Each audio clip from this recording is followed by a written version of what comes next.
how to get a second date if you want one. This is important. And even though I'm a drag queen that will date men in drag, and if I do be intimate with them, this is applicable to straight women, trans women, cis, whatever, binary, whatever. Most of this for me is the truth, actually. But for some of you, you're going to be bullshitting. So, uh, first things first is when you go down, you better have a car, okay? Alright? And you better open the bathroom.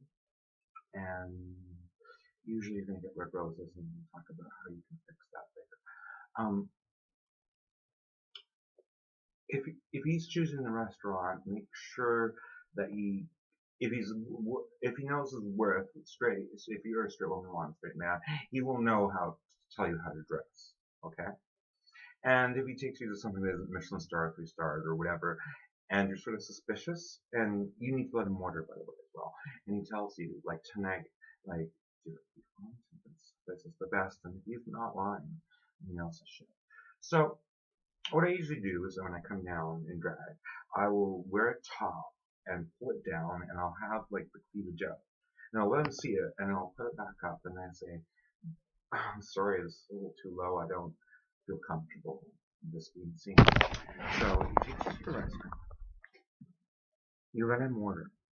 Now, if you're a drinker, let him order you a drink. Let him order the cocktail, and if he's worth his salt, he'll order a very good Pinot Noir, or an Asti, depending on where the frick you're eating. Pay particular attention to what he orders. It's very tough with beer. I need to do a separate video about beer. Okay, that's very complicated on what you can tell about a man. The safest bet, and you know he's not an alcoholic, is if he orders, fuck, everyone is like Bowie, Berry, Glenlivet, or Glenlivet Scotch. If he orders that, he's going to be nursing that motherfucker the whole dinner. Even if there's wine, if you want wine, it's still going to be there. And because an alcoholic won't order that Scotch. That's like something that needs to be savored. An alcoholic will order St. Ange, and it'll take his time, but he'll order more and more. When I get asked, what would you have wanted to drink if you were drinking? Oh, you just saw a little bit of my way. I usually answer. That just gives you a bit of knowledge about his knowledge of the fine alcohol. I usually answer and say, what I really like normally if I could drink as a cocktail before dinner would be Aeroposo mixed with a very fine acid spumante champagne from Germany called Heinck. If he's not sure, and mention, by the way, that many connoisseurs of champagne sometimes prefer Heinck over Cristal or Bollinger. Okay? So if he asks what Aeroposal is, and you give the answer, it's topper shelf than bitter Campari, because sweet Campari is shit. Bitter Campari is a real thing. And he goes, catch your drift. Then he knows a bit about, if you're a lady that drinks or whatever, if you drink, this is a guy that can actually teach you about what to drink. Right? I mean, like, another one that I mentioned is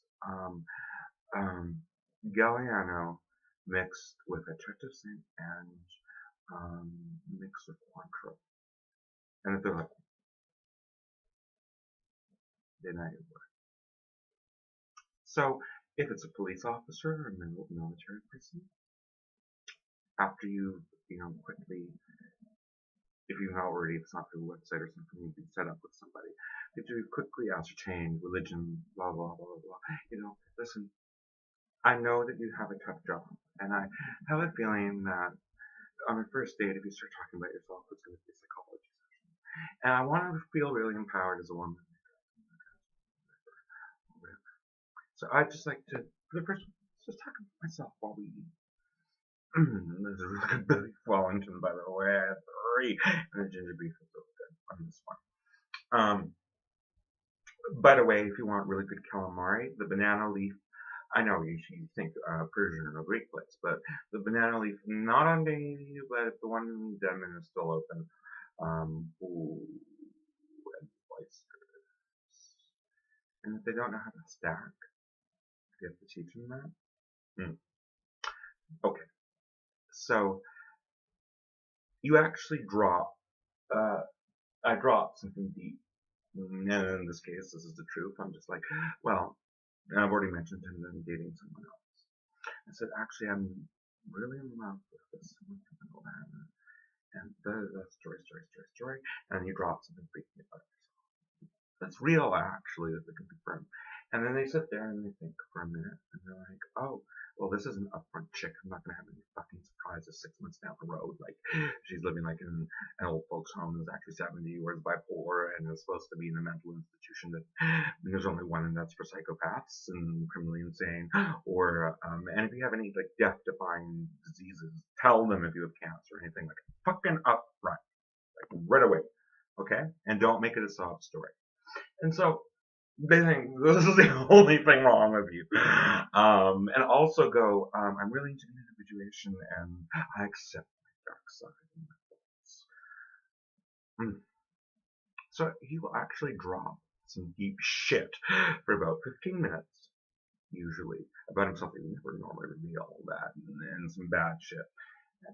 And you decide if you can live with that. So it doesn't matter how good the place that you're in. It doesn't matter if you're in Bishop's Cheese or you're starved there. It just doesn't matter. You take them if you're in Vancouver. Afterwards, I want dessert and I want coffee. I want to go to True Confectionery.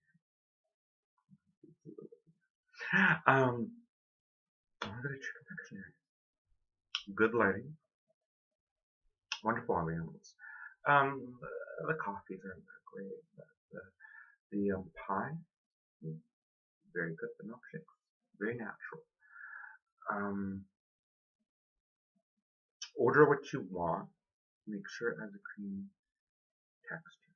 Now, this is a high cost. I'm not talking about money, we're talking about education. Don't swear. And leave the swear word for something bullshitty or red flagish. One great red flag, which I love to use this line on, is when they tell you, well, when you're outside, because you're like, okay, what do you want out of this? Because I'm not told you I'm not going to do it. And they give you the line, and they're over 25. And I don't date anyone under 21 because it's like a nightmare. Oh my god. Maybe grown offs or something. Okay. So, they tell you, I've been bisexual, maybe gay my whole life. And I'm finding it hard to communicate with men on Tinder and Grindr. And I want something intellectual.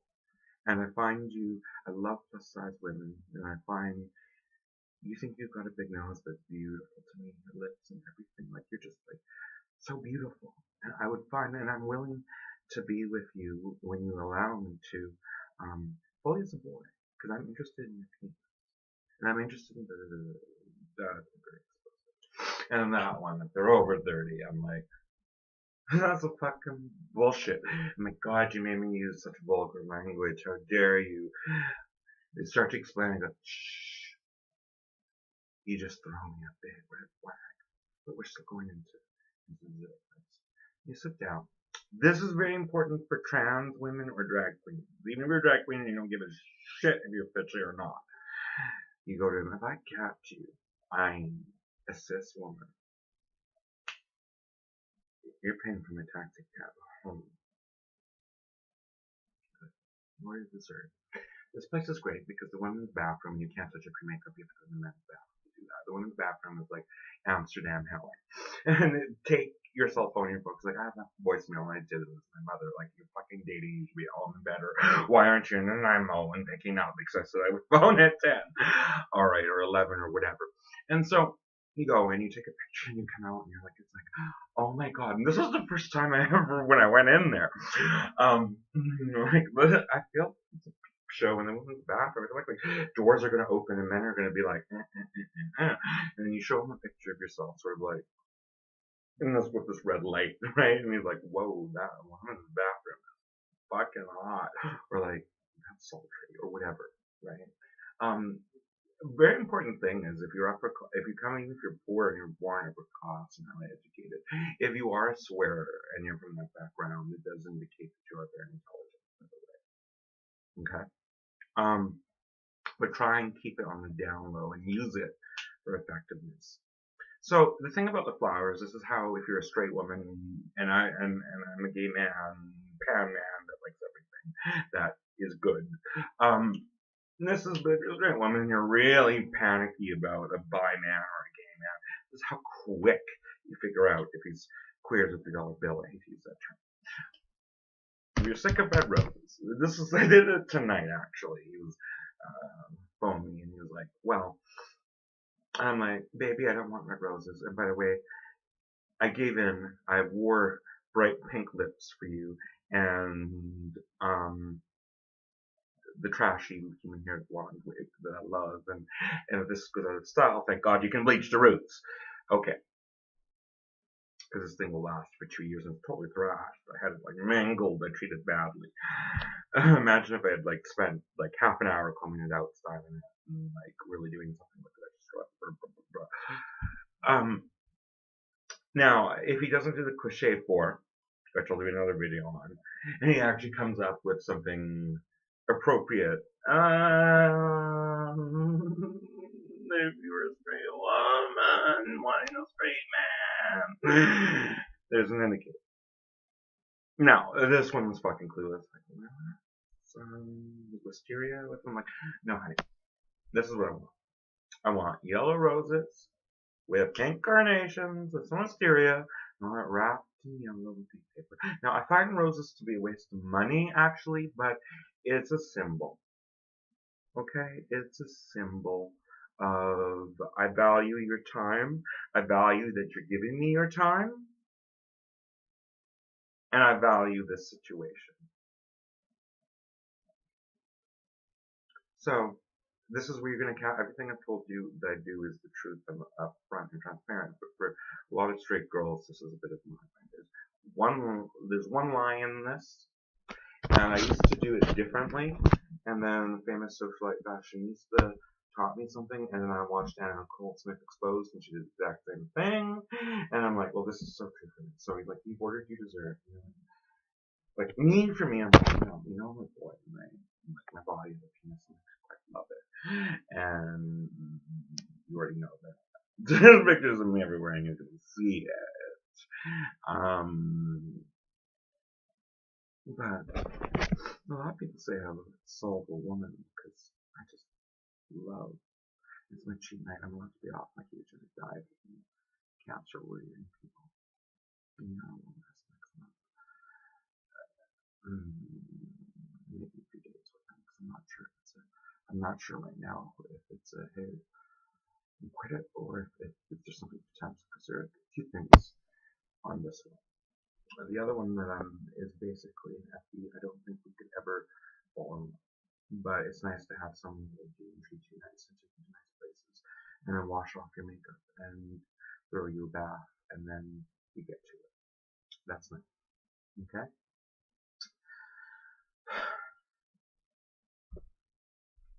This is how I do it. And I'm turned on. So God, let me think of him right now.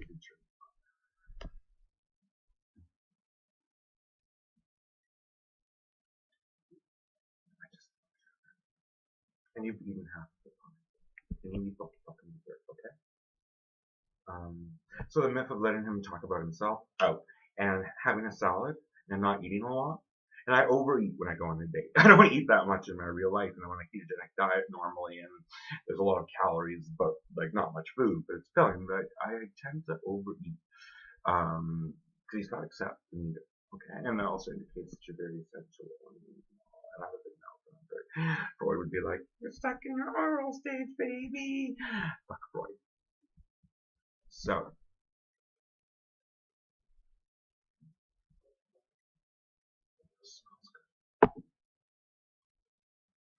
So tired. It's been an exhausting week. Okay.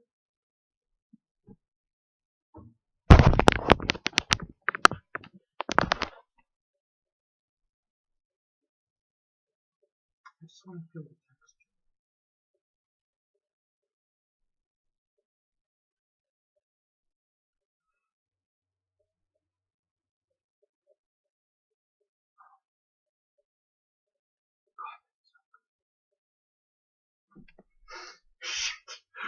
Okay, I'm gonna be really frank with you. You do turn me on. The lies coming. Well, I will tell you the lie. This is the truth. The thing is, I don't need cups. Don't need whips. I don't need to be put on a table. Just need a bed. Because when I do it, I'm like a fucking savage, primordial animal. Intellectually there, but like a savage. And I find it very gauche. I can't do monotonous. This is the line I tell. And straight women, if you do this and you are turned on and you know, you come here, look.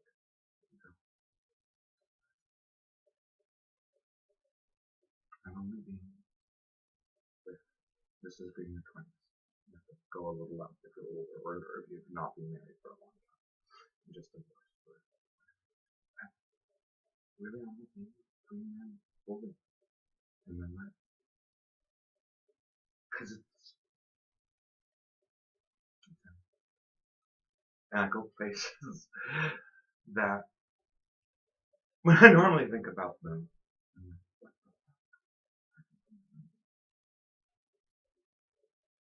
but we're not sleeping together. When he goes to put your jacket on, after he does so, his right hand touch just slowly across, centrally across the it's hold it. And at one point, you may even, if you find him very childlike, not in appearance, not you don't want a boy, you don't want like there's tests for a boy, but this is just how to get a second. You can touch his nose, you can go, you're bringing another instinct out in me. I got such a cute nose. So that's one move, and the other move is to finger.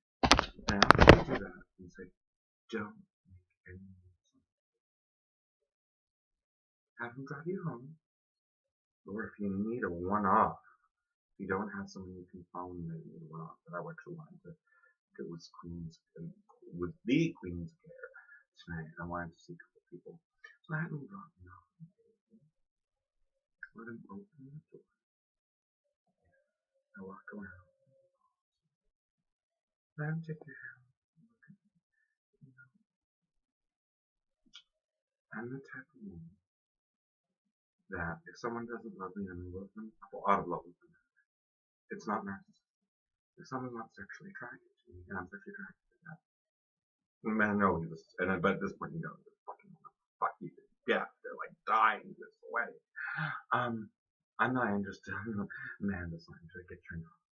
Some people would say it's narcissistic. They're actually therapeutically right. Is there a second date? Yes, it's all established. He says when? He has to leave it up to you.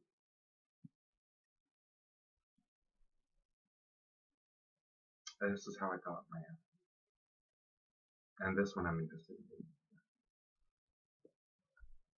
I'm very busy. You can understand. Maybe in a week. Friday night or Saturday night. Okay.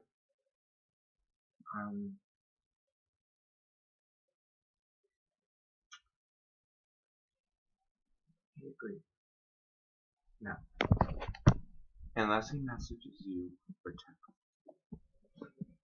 and he doesn't have to if he's interested, actually, do not message him or phone him until Friday or Saturday.